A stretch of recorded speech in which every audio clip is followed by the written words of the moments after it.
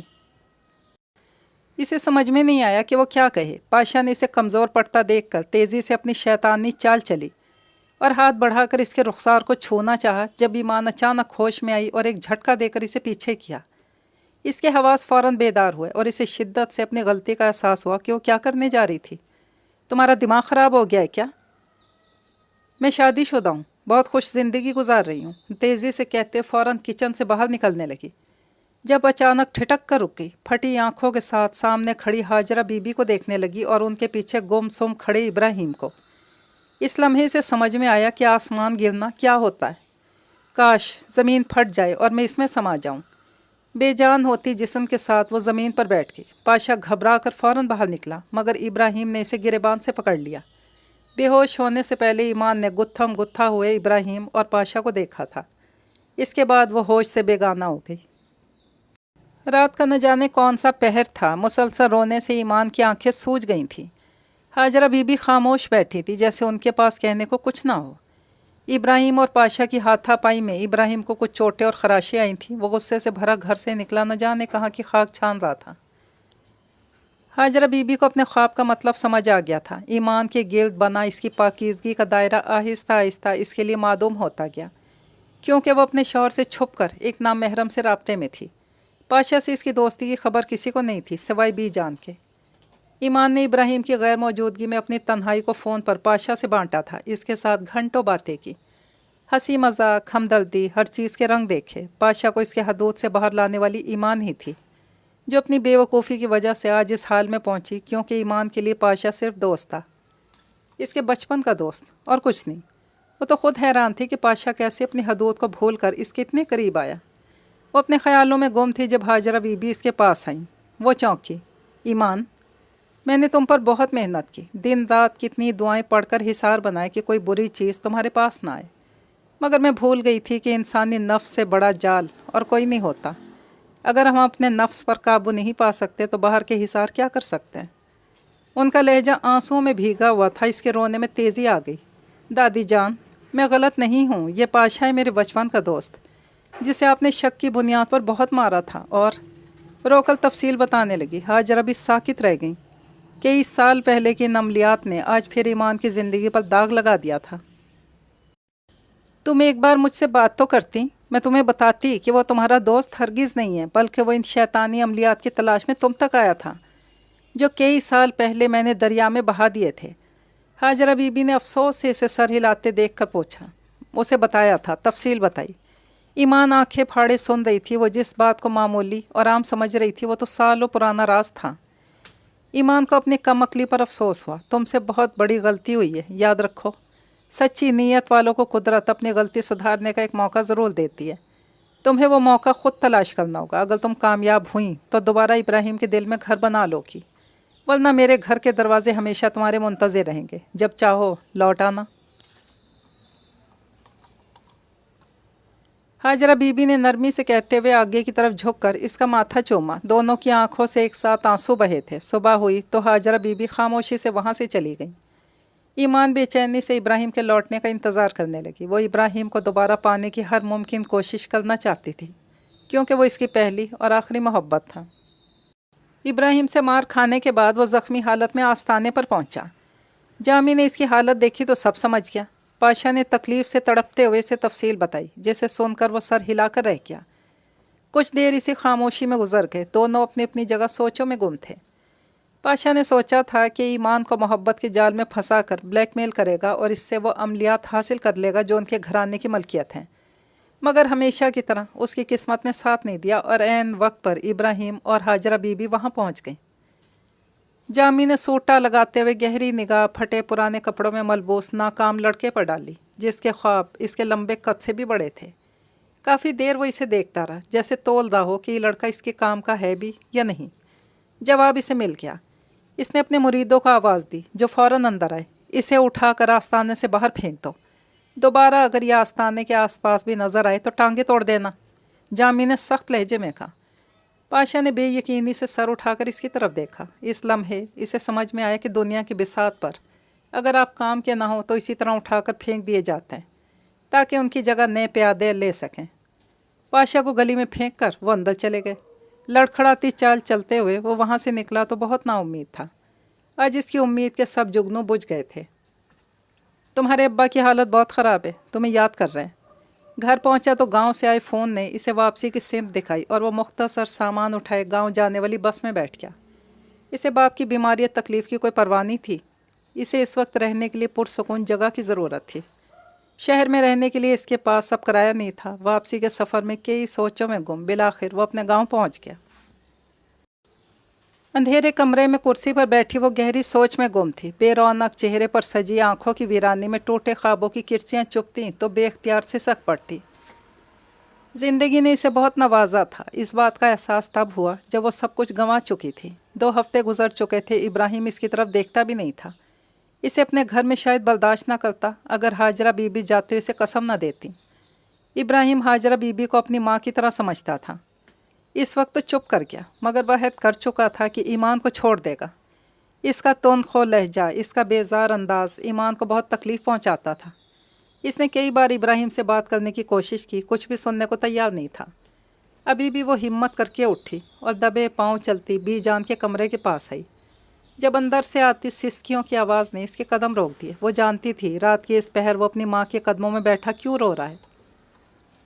ابراہیم کے آنسو کنکریوں کی طرح اس کے وجود پر گر رہے تھے۔ اسے ایسے لگا جیسے وہ کئی ٹکڑوں میں بٹ گئی ہے۔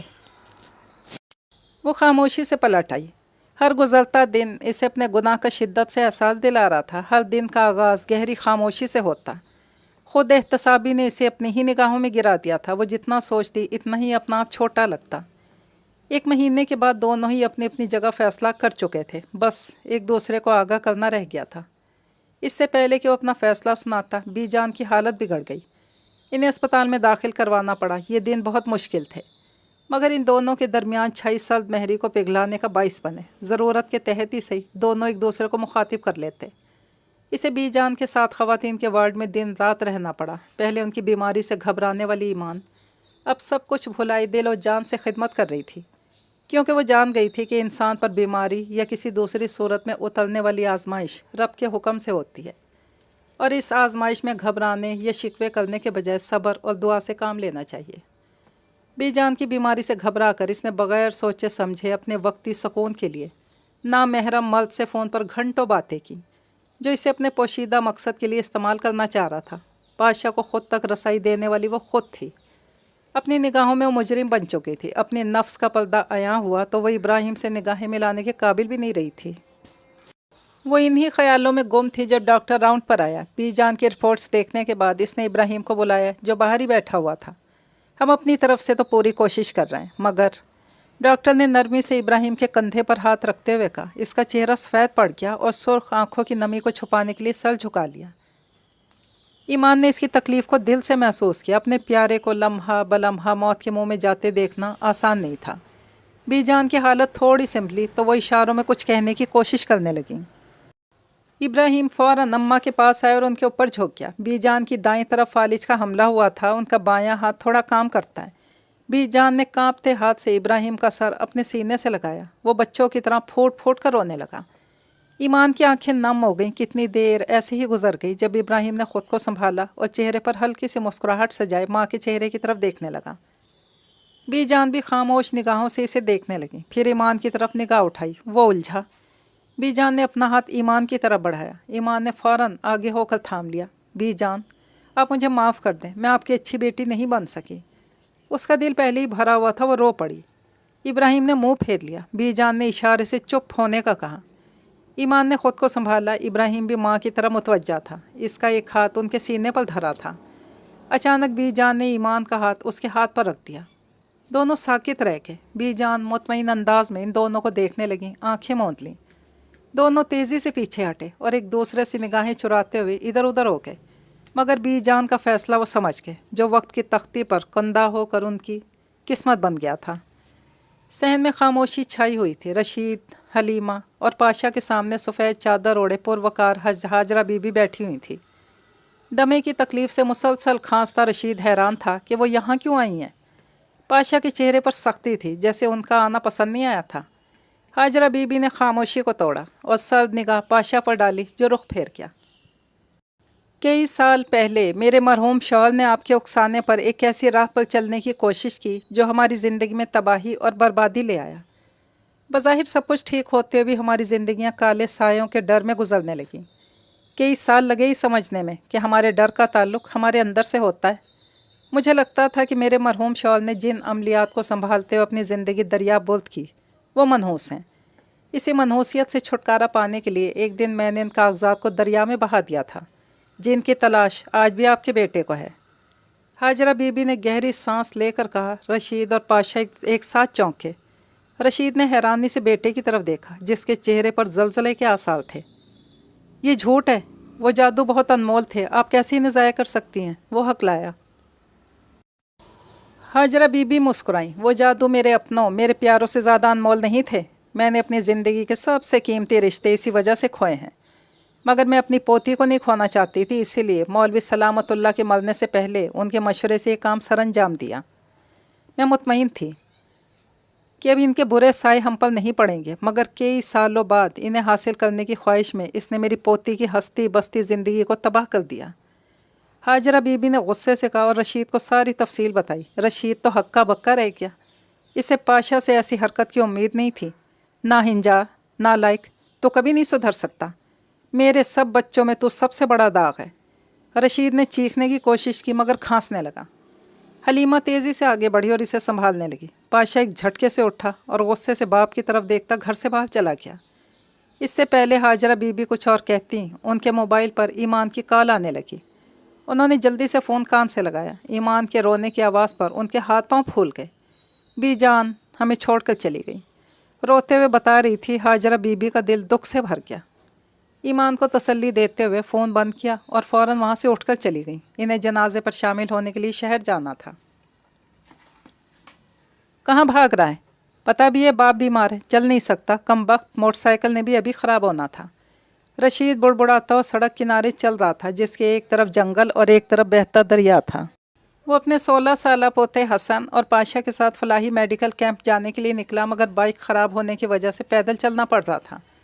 حسن قریبی ورکشاپ پر بائک ٹھیک کروا رہا تھا، جبکہ پاشا باپ کے ساتھ پیدل چلنے لگا کیونکہ کیمپ بند ہونے کا وقت ہونے والا تھا۔ پاشا نے ناگواری سے رشید کی طرف دیکھا۔ باپ کو کتنی نفرت سے دیکھتا ہے تو، بھول گیا اپنے بچپن کی مار؟ جتنا تو نے مجھے ستایا ہے کسی اور بچے نے نہیں ستایا، اسی لیے تو آج بھی ناکام ہے، کیونکہ والدین کا نافرمان ہے۔ اور رشید غصے میں بول رہا تھا۔ پاشا جو پہلی ہاجرہ بی بی کی بات سن کر تپا ہوا تھا، رشید کی باتوں نے اور آگ لگا دی۔ میری ناکامی کی وجہ آپ ہیں، صرف آپ۔ آپ نے مجھے، میرے بچپن کو اپنے لالچ کے سپرد کر دیا، مجھے اس دنیا سے روشناس کروایا جو میری نہیں تھی۔ میں نے اپنے بچپن میں آپ کو اس جادو کے پیچھے پاگل ہوتے دیکھا۔ آپ نے کیا نہیں کیا اس جادو کی خاطر، حتیٰ کہ اپنے عزیز دوست کی جان بھی لے لی۔ پاشا نے وہ راز کھول ہی دیا جو صرف وہ جانتا تھا۔ رشید کا چہرہ پیلا پڑ گیا۔ تو تم کیسے جانتے ہو؟ رشید کو سمجھ نہیں آئی کہ کیا کہے۔ میں آپ دونوں کا پیچھا کر رہا تھا۔ اس دن میرا بھی ارادہ تھا کہ میں اس جادو کو حاصل کر کے رہوں گا، مگر اس نے تفصیل سے ساری بات بتائی جسے سنتے ہی رشید کو کھانسی کا دورہ پڑ گیا۔ کھانستے ہوئے اس کا توازن بگڑا اور وہ پیچھے کی طرف گرنے لگا جب پاشا نے اسے پکڑنے کی کوشش کی، مگر دور سے آتے حسن کو ایسا لگا کہ پاشا نے رشید کو دھکا دیا ہے۔ رشید دریا میں گر گیا۔ حسن نے چیخ ماری۔ شور سنتے ہی آس پاس کے لوگ جمع ہو گئے۔ حسن روتے ہوئے پاشا پر الزام لگا رہا تھا۔ اس کا شور سن کر لوگوں نے پاشا کو پکڑ کر مارنا شروع کر دیا اور اسے پولیس کے حوالے کر دیا۔ رشید کی لاش مل گئی تھی۔ حوالات میں گم سم بیٹھا پاشا اس اتفاق پر حیران تھا کہ رشید اسی جگہ دریا میں گرا جہاں کئی سال پہلے اس نے سلیم ٹوپی والا کو دھکا دیا تھا۔ یہ سوچ آتی پہلی بار اس نے اپنے جسم میں سنسناہٹ محسوس کی. اسے ایسے لگ رہا تھا جیسے اس کے آس پاس کچھ کالے سائے پھر رہے ہیں. وہ خوف زدہ ہو کر چیخنے لگا. بی جان کی وفات کو 3 مہینے گزر چکے تھے. اس دوران ابراہیم بہت حد تک سنبھل چکا تھا. ایمان کو اچھی طرح اندازہ ہو گیا تھا کہ ابراہیم کی زندگی میں اس کی کوئی جگہ نہیں رہی. دونوں کو اپنی اپنی راہیں جدا کر لینی چاہیے. اس کے گناہ کی سزا تو بنتی تھی کہ ابراہیم اسے چھوڑ کر زندگی میں آگے بڑھ جائے. اس نے اپنا فیصلہ سنا دیا جس پر وہ خاموش رہا. اگلے دن وہ اپنا مختصر سا سامان باندھ کر گھر سے جانے لگی تو ابراہیم نے اتنے مہینوں میں پہلی بار اسے مخاطب کیا. میں تمہیں اپنی ذمہ داری پر لایا تھا. دادی جان کے پاس میں ہی چھوڑ کر آؤں گا. اس کے سخت لہجے میں احساس کی نرمی نہیں تھی بلکہ فرض کا بھاری پن تھا. وہ سر جھکا کر رہ گئی. سفر شروع ہوا تو پہلی بار اس کا دل کیا اپنی کہانی سنانے کا. وہ جانتی تھی کہ آج کے بعد یہ موقع نہیں ملنا تھا. ابراہیم کی غائب دماغی محسوس کرنے کے باوجود وہ اپنی کہانی سنانے لگی جس میں کوئی جھوٹ نہیں تھا. اس کی زندگی کا وہ سچ تھا جس سے وہ آج تک لا علم تھا. پاشا اپنے باپ کو مارنے کے جرم میں ہر طرف مشہور ہو گیا تھا. لوگ اس کے نام پر تھو تھو کرتے. وہ سب کے لیے قابل نفرت بن گیا. پاشا کے لیے بہت تکلیف دہ تھا کہ جو جرم اس نے نہیں کیا اس کی سزا اسے مل رہی تھی. وہ اپنی ناکام خواہش اور بدنامی کے بوجھ تلے سانس لیتے ہوئے تھک گیا تھا. ساری رات کالے سائے اسے ڈراتے. دن میں لوگوں کی نفرت تانوں بھری نگاہیں اس کا پیچھا کرتی. وہ چاہتا تھا کہ کسی طرح اپنی زندگی کا خاتمہ کر لے مگر یہ بھی ممکن نہیں تھا. وہ چیختا چلاتا روتا سلاخوں سے ٹکریں مارنے لگتا. اس کی حرکتیں دیکھ کر زنجیروں سے باندھ کر رکھا جاتا.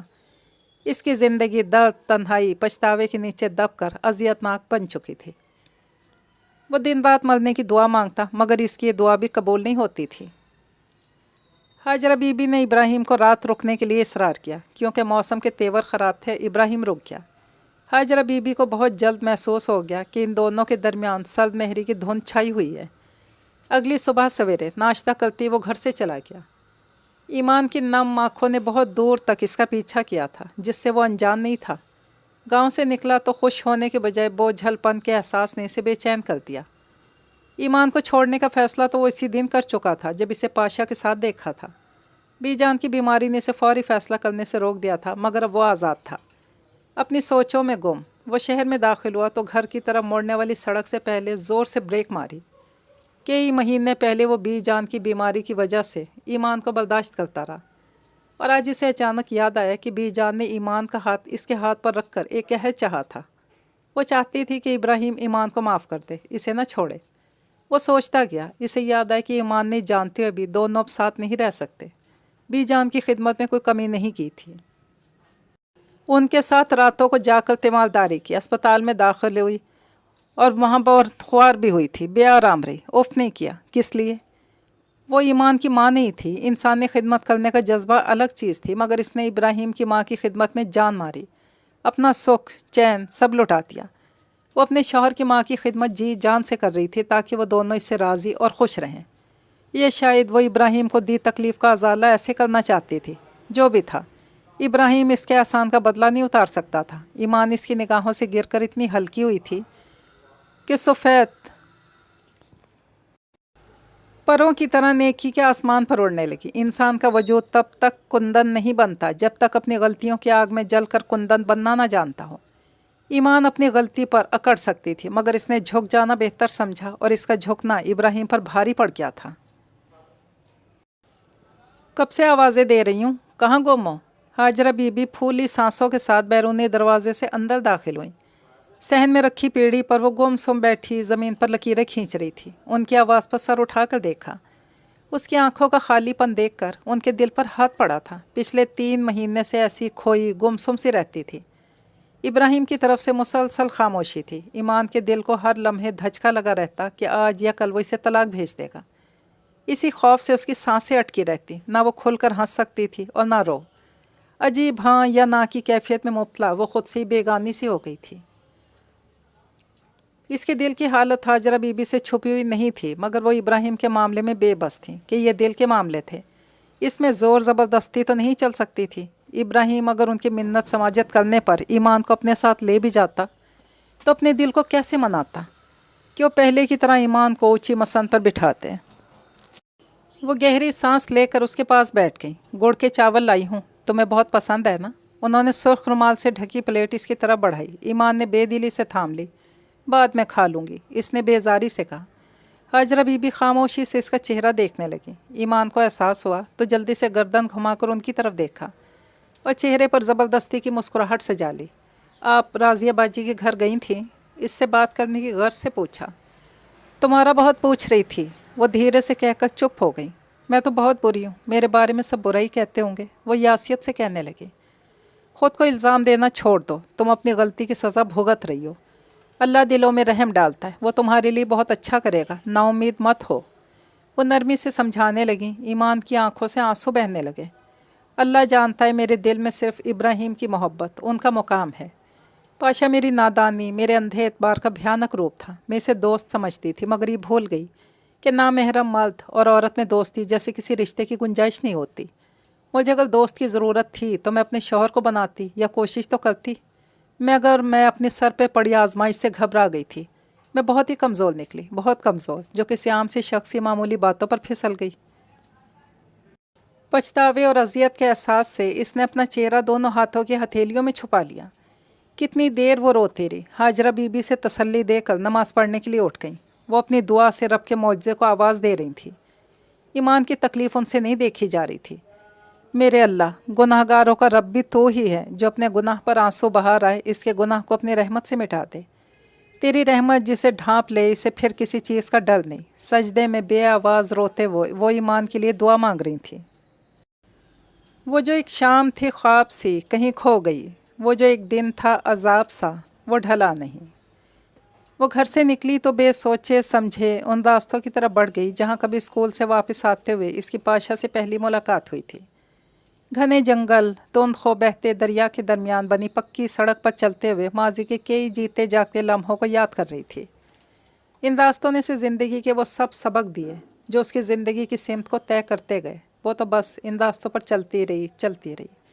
راستے کے نشیب و فراز اسے اپنی زندگی کی طرح لگ رہے تھے۔ ان اونچے نیچے راستوں پر پاشا ملا۔ انہی راستوں میں اس کا باپ، اس کا دادا کھویا تھا، اور انہی راستوں پر وہ کبھی ابراہیم کے ساتھ قدم سے قدم ملا کر چلی بھی تھی۔ راستے ختم نہیں ہوتے، سفر شاید جسم کے ساتھ فنا ہو جاتا ہے۔ ہر انسان اپنا سفر ساتھ لے کر آیا ہے اور ساتھ لے کر ہی جائے گا۔ دنیا میں کوئی کسی کا سفر اختیار نہیں کرتا کہ یہ ماتھے کی لکیر کی طرح ہوتے ہیں۔